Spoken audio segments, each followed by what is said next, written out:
अस्सलाम वालेकुम जी, क्या हाल चाल हैं, कैसे हैं आप सब। तो चलिए आज आपसे शेयर करते हैं बड़ी मज़ेदार सी चिकन पुलाव की रेसिपी मेरे स्टाइल में। तो मैंने वैसे इसका नाम चिकन मसाला पुलाव रखा हुआ है, क्योंकि चावल के साथ बहुत सारा मसाला होता है जो कि खाने में बहुत टेस्टी लगता है। तो ज़रूर बनाइएगा, इंशाल्लाह आपको ये रेसिपी बहुत पसंद आने वाली है, तो ज़रूर बताना। तो चलिए शुरू करते हैं। बिस्मिल्लाह। बड़ा सा पैन लिया है मैंने, 2 कप तेल डाल देंगे और इसको अच्छे से गर्म कर लेंगे तेल को। और फिर डाल देंगे इसमें खड़े मसाले, काली मिर्चें, बड़ी इलायची, छोटी इलायची, लौंग है और दालचीनी। तो 1 मिनट वेट करेंगे गरम ऑयल में इसको डाल के। तो फिर हम डाल देंगे आधा किलो बारीक कटा प्याज है।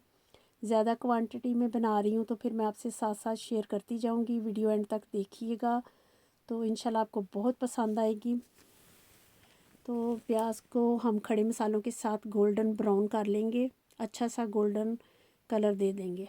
तो जैसा हमें प्याज चाहिए था तकरीबन वैसा हो चुका है, बड़ा अच्छा सा गोल्डन कलर आ चुका है प्याज में। देखिए कितने अच्छे से हो चुके हैं जैसे हमें चाहिए थे। तो अब मैं डाल दूंगी इसमें 2.5 किलो चिकन।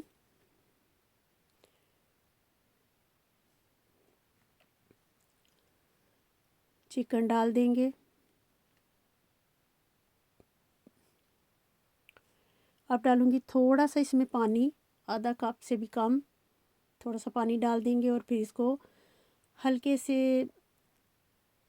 2-3 मिनट के लिए हम इसको भून लेंगे, हल्के से कलर को चेंज करेंगे बस, और कुछ नहीं करेंगे। इसको ज़्यादा भूनने की कोई ज़रूरत नहीं, झटपट पुलाव बनने वाला है इंशाल्लाह। तो 2-3 मिनट के लिए हम इसका कलर चेंज करेंगे और फिर इसमें डाल दूँगी मैं सारे मसाले।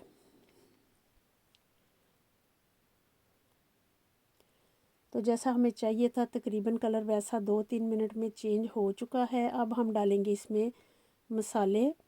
तो चलिए मैं आपको बताती हूँ कौन कौन से मसाले डाले हैं मैंने।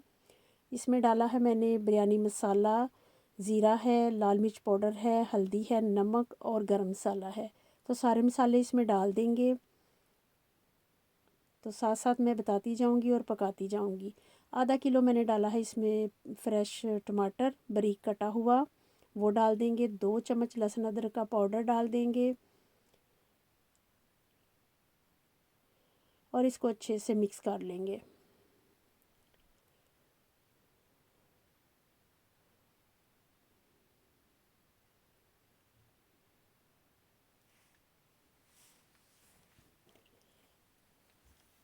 अब मैं डाल दूंगी इसमें 4 चम्मच लेमन का जूस है फ्रेश, वो डाल दूंगी। 4 चम्मच वो डाल दिया और फिर इसको थोड़ा सा और भूनेंगे। और अब डालूंगी हल्का सा इसमें धनिया, ताकि अच्छा सा टेस्ट आ जाए चिकन में। धनिए का टेस्ट मुझे बहुत अच्छा लगता है, इसलिए मैं डाल देती हूँ पुलाव में। तो अब मैं डालूंगी इसमें 1 प्याली दही। मेरे पास ये थिक वाला दही है, पानी नहीं है बिल्कुल भी इसमें। ये डाल देंगे। दही डालने के बाद हम तेज़ी से चम्मच चलाएंगे ताकि गुठलियाँ ना बने। तो जल्दी से कर लेंगे इसको मिक्स।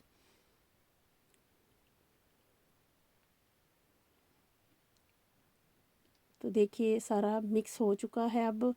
तो अच्छे से हम अब इसको भूनेंगे। तो हमारे पास टमाटर हमने डाल दिए, दही डाल दिया, लेमन जूस डाल दिया, तो इसी में हमारा चिकन गल जाएगा। तो पानी डालने की बिल्कुल भी ज़रूरत नहीं पड़ेगी, तो ऐसे ही हमारा चिकन गल जाएगा। तो थोड़ा सा इसमें धनिया मैं अब और डालूँगी।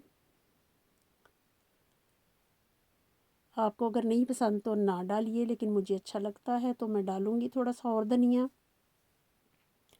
थोड़ी सी रेड मिर्चें डाल दी हैं मैंने कलर देने के लिए। ये भी आप अगर नहीं डालना चाहते तो ना डालिए।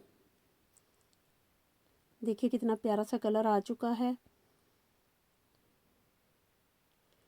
पानी भी खुद ही चिकन ने छोड़ दिया, पानी डालने की ज़रूरत नहीं पड़ी हमें। तो अब हम तब तक भूनेंगे जब तक इसका अच्छा सा कलर नहीं आ जाता और इसका तेल बाहर आ जाएगा, ऑयल छोड़ देगा ये। तो फिर हम आगे का प्रोसीजर करेंगे। तो तब तक वेट करते हैं जब तक हमारा चिकन ऑयल छोड़ दे। तो देखिए चिकन ने ऑयल छोड़ दिया, कितना प्यारा सा कलर भी आ गया। तो अब हम इसमें डालेंगे पानी, बहुत ज़्यादा नहीं है, हमने इसको भूनना बस, क्योंकि अभी इस चिकन ने पानी में भी पकना है। जैसा हमें चाहिए था बिल्कुल वैसा हो चुका है, मसाला भी भुन चुका है, ऑयल भी छोड़ दिया, कलर भी बहुत प्यारा सा आ चुका है। अब मैं इसमें डालूँगी गर्म पानी। 2 किलो मेरे पास चावल हैं, तो उसको मैंने एक बर्तन में आपकी आसानी के लिए माप लिया था। मेरे 4 प्याली बने थे, तो मैंने 7.5 प्याली पानी डाला। तो आप भी ऐसे ही कर लीजिए। तो पानी मैंने इसमें उबाल के डाला है ताकि जल्दी से मेरा पक जाए। तो आप किसी भी बर्तन में आप चावलों को माप लीजिए और फिर उसी हिसाब से पानी डाल लीजिए, आपके लिए आसानी हो जाएगी। तो अब हम वेट करेंगे जब तक कि हमारा पानी उबल जाए। तो अगर आपको मेरी वीडियोस अच्छी लगती हैं तो लाइक और शेयर कर दीजिए, सब्सक्राइब कर लीजिए और ज़रूर फीडबैक दीजिएगा कि आपको ये पुलाव कैसा लगा। तो अब डाल देंगे फिर एक चम्मच ज़ीरे का, अच्छी सी खुशबू के लिए। और अब मैं डाल दूँगी पानी उबलने के बाद इसमें चावल। 2 किलो चावल हैं। आपको नज़र छोटा आ रहा है लेकिन बहुत बड़ा सा बर्तन है ये। और आधा कप मैं डाल दूँगी इसमें हरी मिर्चें। आपको जितना स्पाइसी चाहिए उतनी डाल लीजिए। बारीक कटा अदरक डाल देंगे, चावलों में बड़ा अच्छा लगता है अदरक, तो वो डाल देंगे और ढक देंगे अब 3-4 मिनट के लिए। 3-4 मिनट के बाद खोला था तो कुछ ऐसा शक्ल आ गई थी ऐसी। तो हल्के हाथों से अब इसको हिलाएंगे, चावलों को बार बार नहीं हिलाएंगे वरना चावल टूट जाते हैं। तो आधा घंटा मैंने चावल भिगोए थे, बासमती राइस हैं ये, बड़े अच्छे लैला, तो वो है मेरे पास। फिर ढक दिया था तो पानी हमारा तकरीबन थोड़ा सा रह जाएगा, फिर हम दम लगा देंगे। लेकिन अब हमने चम्मच इसको तेज़ नहीं चलाना, बस हल्के हाथों से हम चम्मच चलाएंगे। तो बस तकरीबन दम लगाने के करीब पहुंच चुके हैं हम। तो सारी चीज़ें मैं फिर और डाल दूँगी, फ्रेश धनिया और हरी मिर्चें, दूसरी मिर्चें और डाल दूँगी थोड़ी। और बस अब हम दम लगा देंगे। अभी हल्का हल्का हमारा पानी है लेकिन अब हम दम लगा देंगे। नीचे मैं भारी सा फ्राई पैन रखूँगी। 5 मिनट तेज़ आंच पे हम दम लगाएंगे और 15 मिनट हम हल्की आंच पे लगाएंगे। कोई चीज़ मैंने अंदर नहीं लगाई। तो आपको दिखाते हैं दम लगाने के बाद कुछ ऐसा है। अब मैं मिक्स करके आपको दिखाती हूँ चावल। तो मिक्स करके 10 मिनट के लिए हम फिर इसको ढकना दे के रख देंगे। तो उसके बाद ये शक्ल आएगी हमारी ऐसी। तो ज़रूर ऐसे कीजिएगा तो इंशाल्लाह आपके चावल बहुत अच्छे बनेंगे और बहुत टेस्टी। और ज़रूर बना के मुझे बताइएगा कैसी लगी ये रेसिपी। तो मिलेंगे नई नई रेसिपीज़ के साथ इंशाल्लाह। अच्छी अच्छी रेसिपीज़ मैं आपके साथ शेयर करूँगी जो कि आसान हो और खाने में बहुत मज़े की। तो देखिए कितने प्यारे से चावल दाना दाना है और शक्ल कितनी अच्छी है। तो ज़रूर बताइएगा अगर आपको अच्छी लगे तब भी, ना लगे तब भी, ताकि मैं भी सीखूं। तो इंशाल्लाह मुझे उम्मीद है कि ये रेसिपी अच्छी लगने वाली है आपको। तो डिश आउट करके भी मैंने आपको दिखा दिया। मिलेंगे फिर नई रेसिपी के साथ। ओके जी, बाय, अल्लाह हाफिज़।